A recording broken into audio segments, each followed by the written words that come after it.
Time for a soccer down here 1v1. And this is a treat for me. I'm going to go ahead and break the fourth wall. It's a treat for me because it's someone whom, and I will say it, I subscribe. I get CONCACAFed on a daily basis. I know what's going on. Striker Texas getting CONCACAF, Jon Arnold. Jon, welcome to SDH, and thanks for hanging out for a 1v1.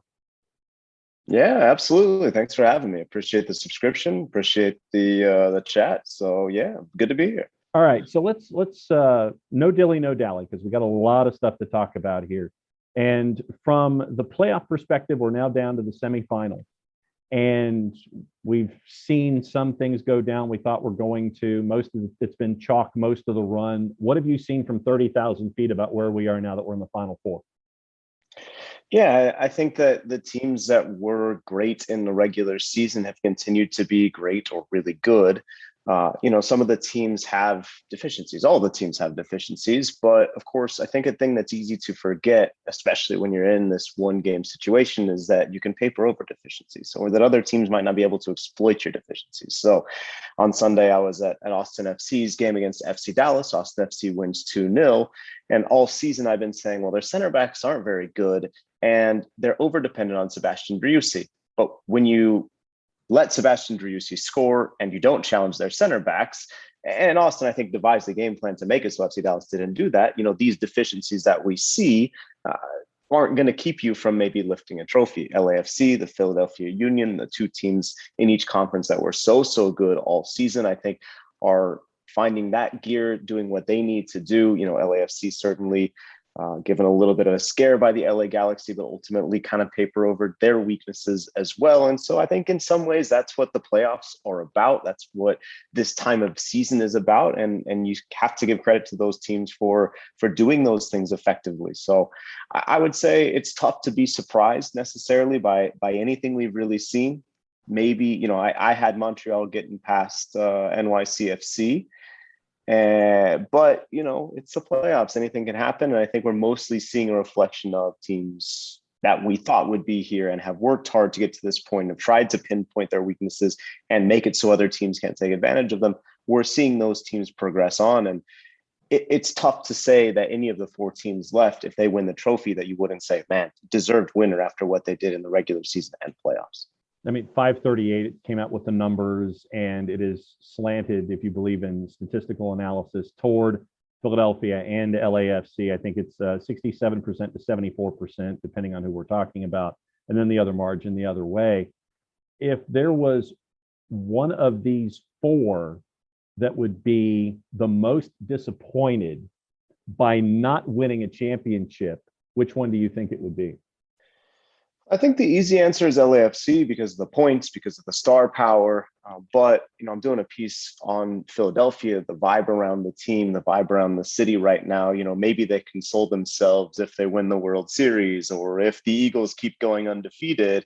But those aren't guarantees, obviously. And I think how close the Union got last year, only to have COVID-19 kind of wreck their dreams, how good they've been in past seasons, how consistently this has been a model organization, even though they don't have the Hollywood nature that LAFC has, even though they don't have maybe some of the big names, certainly no player that you could point to like a Gareth Bale or Chiellini, although we don't even know if those players will play a factor in these last two games.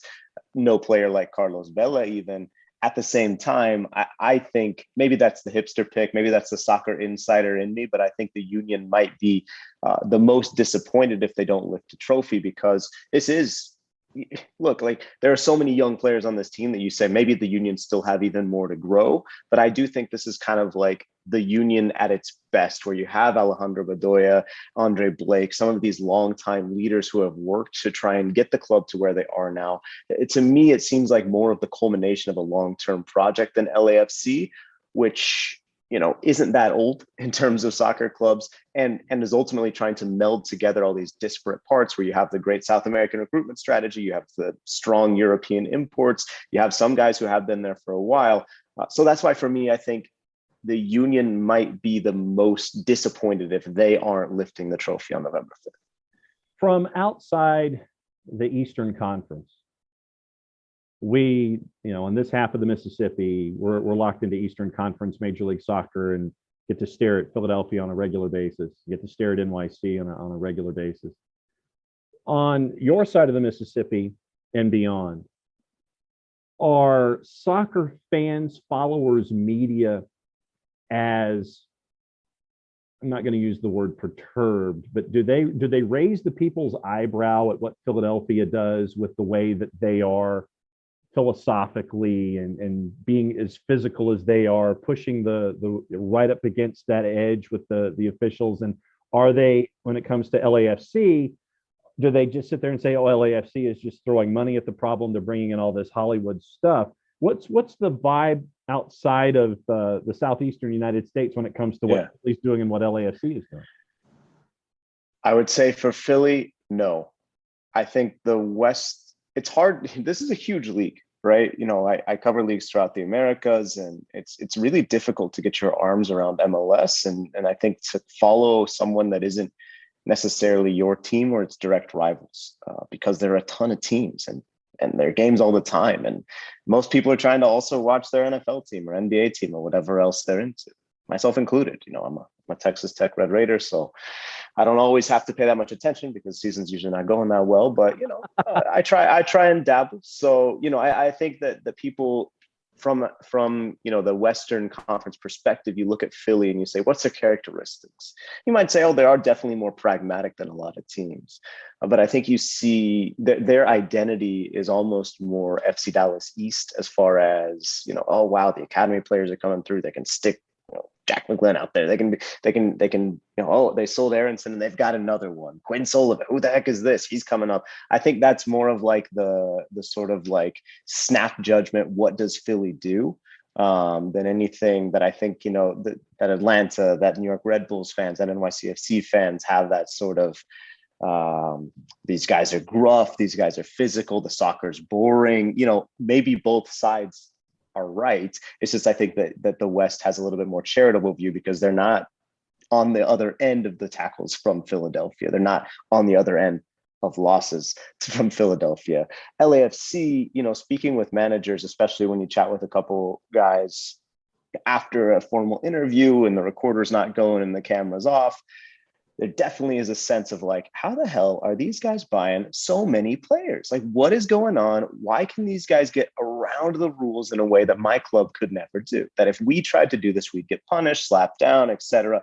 So I definitely think that there is that sort of envy, might be the wrong word or a harsh word, but I think there is, you know, no manager, no sporting director, and very few players don't want to be able to bring in a guy who is just playing with Real Madrid or Juventus or whatever the case, even if they aren't playing. And we're laughing a bit about, you know, is Bale going to play? Is Chiellini, was he even a necessary addition? It doesn't seem like it, but the off-field attention, the experience those guys bring in the locker room, the stories you get to tell after, you know, the piece that our friends at The Athletic wrote about Ibra and like the legend that he was, just from guys being able to laugh at like, this guy was a nut. The stories you hear are true, and that sort of thing. You know, that experience is something that everyone wants. And so I think there is a little bit of frustration, envy, and yeah, these guys are so Hollywood and sneering toward LAFC, but most teams, and I think Austin is certainly in this group, like use that as fuel. Like,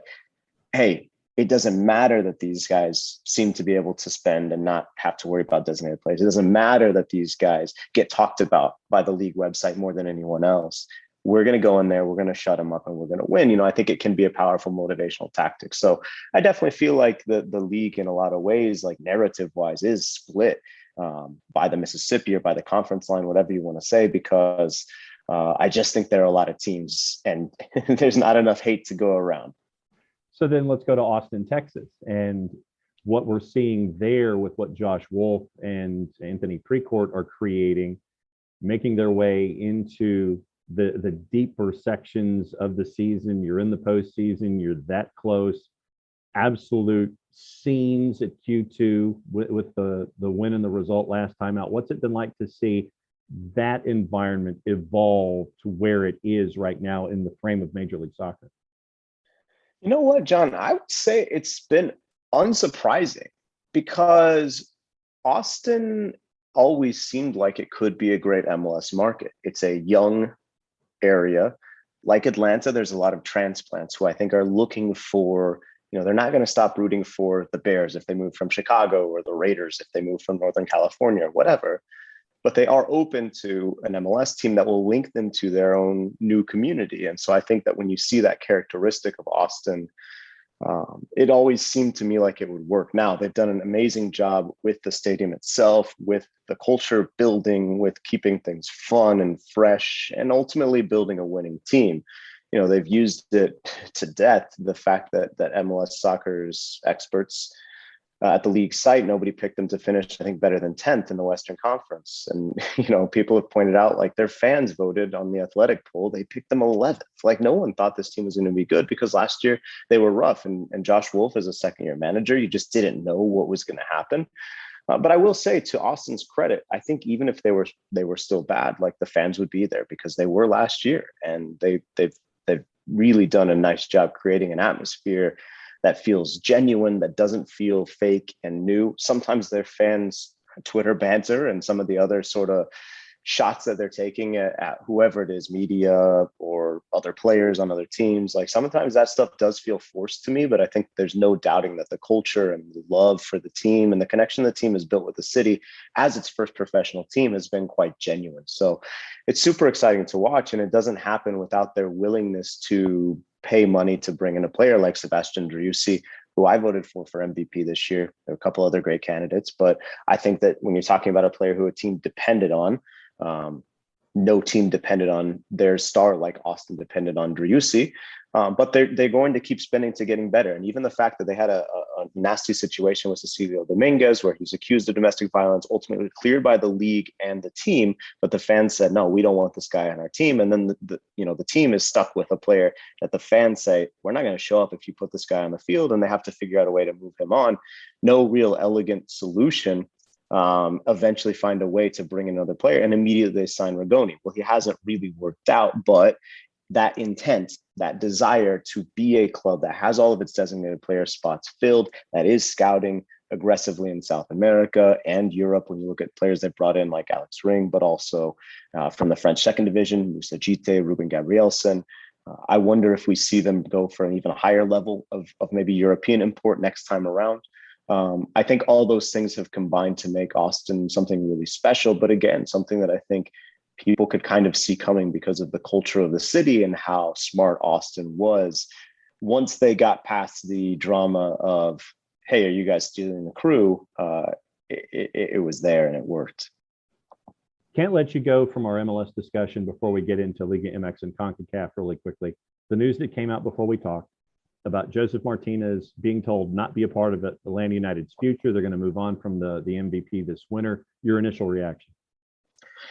Well, I think around the league, it's not something that people were not expecting. We've seen the reports throughout the year about what happened in the locker room, what his relationship with Gonzalo Pineda was like.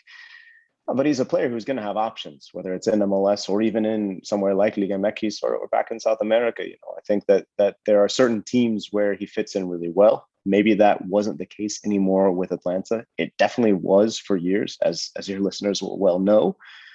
But I think, we see this in sports, right? Sometimes it's time to move on. And I think that it's had that feeling about it, even since before the season, when I think he was frustrated that he wasn't being offered a contract extension. The club was kind of saying, well, hey, man, prove it on the field. And it just seemed like the blood was a little bad, and that relationship had soured. It's not fun. Fans want to have those heroes and want to keep cheering them on. And that's totally understandable. But I think it's also understandable from both the club and the player to say, hey, something's not working here. Let's both go our separate ways. And ideally, I think they'll both be rooting each other on kind of in the future. There will be suitors, like I said, for Joseph around the league, around other leagues. So he's not going to have trouble finding employment with what he did in the past for Atlanta United. And Atlanta does have a challenge to replace him, right? But I think that I know fans are down in Atlanta. I know fans are down, and I get it. But when I look at the outside, I do look at a club that I think is so many clubs that I cover don't try. Or don't try the level that Austin does, or that Atlanta does and Austin does. When you're talking about player scouting, when you're talking about taking swings, look, like, some things don't work, but I always give credit for, like, Pity Martinez, signed the South American Player of the Year. I actually didn't know that he was going to adapt well to MLS. but you shouldn't criticize a club for signing the South American Player of the Year. Like, it's a player that should work. It didn't, but it should. And so taking those risks, I think often, it's the mark of a club trying to do things the right way. Don't get me wrong, results-based business, got to win. You should be making the playoffs. But I think that when you talk about Martinez's exit, did the club handle things the right way? Will they replace him with any sort of competent strategy? I think they will. And if they don't, then I think you say, maybe it's time to totally reevaluate what we're doing. And you're also seeing that with the dividends from bringing in a player like Thiago Almada into the mix, who's just been an amazing talent with Atlanta United. Before we go, I am that guy that will sit there and watch Liga MX given any opportunity. Sábado Gigante for me is when I'm not watching college football, I'm locked into that. And my wife looks at me, it's like, what are you doing? It's like, it's 6, 8, and 10. I know what I'm watching. I'm watching Liga. And also, I'm also the guy that's going to watch CONCACAF League play all the way through. I was totally engrossed with what was going on with Olimpia and Alajuelense last night, as you and I were talking, the 5-goal madness that was there. What are folks missing out on? Because it's stuff that you go deep dive into. What are folks missing out on by not keeping an eye on Liga MX and CONCACAF League? Yeah, there's two things, right? I think the first thing is like, hey, we're having this conversation in English. Your neighbors are watching this, right? Like, it's the Liga MX is the most watched league in the US. CONCACAF League, some of the Central American stuff, in a community like Atlanta that hosts Copa Mariachi, like, there's a lot of Central Americans there, Guatemalans, Hondurans, Salvadorans. Like, your neighbors are watching this league and they're into it. That's not necessarily a reason to watch it on its own, but I think it's like worth remembering that it is obscure and it is off the radar a little bit. And of course, your wife and my wife knows, but everyone's, you're getting side eye and so what is it? Who? A team from Honduras is a team from Costa Rica. What's going on? But it's fun. Like, that's point number 2, is it's fun. I mean, I think it's like it's our game. It's on at times that makes sense. People really care. So I think that, like, it is, if you like fun soccer, then it's worth it. I hear people sometimes say, well, I don't watch MLS because it's not the best league in the world. And look, like, I'm a man who appreciates a good meal. I love a nice steak, but sometimes it's fun to go through the drive-thru at my favorite fried chicken joint, right? MLS, Liga MX, and soccer in the CONCACAF region for me is the fried chicken. Do I gorge myself? Am I too fat on that? Yeah, probably. But at the same time, it's fun, it's enjoyable. Hazardous to my health at sometimes. Yes, CONCACAF soccer is, but I think ultimately it's just so interesting, fun. You see things that you never see. You learn about places you never learn about. I've been covering this region for more than a decade, and there's still teams that pop up. Olancho in Honduras, they're sitting 3rd right now, if I'm not mistaken. And I never heard. I'm like, what the? I've never heard of this. I've never heard of this place. You look at the Wikipedia, you dig into the travel articles, and you learn about communities and people that you would never learn about before. So for me, that's the joy, and that's why I write the newsletter, and why I go deep is partly for my own edification of just being able to have the excuse to dig in and see what I can find when I'm looking through the region. It's taken me to some places I never thought I would go. I'm calling up, I'm texting the vice president, and then later, presidents, press people in Suriname, because the vice president of the country owned a team that played in CONCACAF League, and he decided to put himself on the field last year. That's like these laughing stock moments, and they are crazy, and I do write about those. But there's also these moments of seriousness where, you see players that, you're like, man, this guy is absolutely going to play in Europe in the next year or two. That's always fun as well, to cover those success stories. And then you see the cross section of so much that happens in our society. Pieces like Olimpia has a player, Brian Moya, who grew up in Honduras but immigrated to Houston, lived in Chicago, and went back to Honduras, and now can't come back into the U.S. because of his history with U.S. immigration enforcement. He's an international player, Honduras national team. There's guys like him in the El Salvador national team and the Guatemala national team. You see these stories that cross from what our society is and what politics means in the U.S. with the global game. And to me, that's why I get excited. So I'm on my soapbox a little, but it's great. All right. Well, then time to cut the promo for folks that want to keep an eye on you and subscribe to all of your cool stories and cool stuff. How do they do it? Yeah, I'm on Twitter at Arnold, Jon. spell out comma, no H in John. And the newsletter is called Getting CONCACAF. If you just search Get CONCACAF or go to getconcacaf.substack.com, you can subscribe. There's a free version that goes out to everybody. I had reaction on like the Mexico roster. And then the paid version comes every Monday plus bonus editions. $5 a month or $50 for the year. Helps support me, helps support the crazy stories I'm telling, and try and dig a little deeper, again, in a region that your neighbors are watching, that people need to know more about. So would love to have people check it out, and hope they like what they find. Absolutely. Jon, great to have you on a Soccer Down Here 1v1. We'll be continuing to read all of your stuff and being educated along with us. Thanks again for hanging out. We'll catch up with you soon. My pleasure, John. Thanks for hanging out.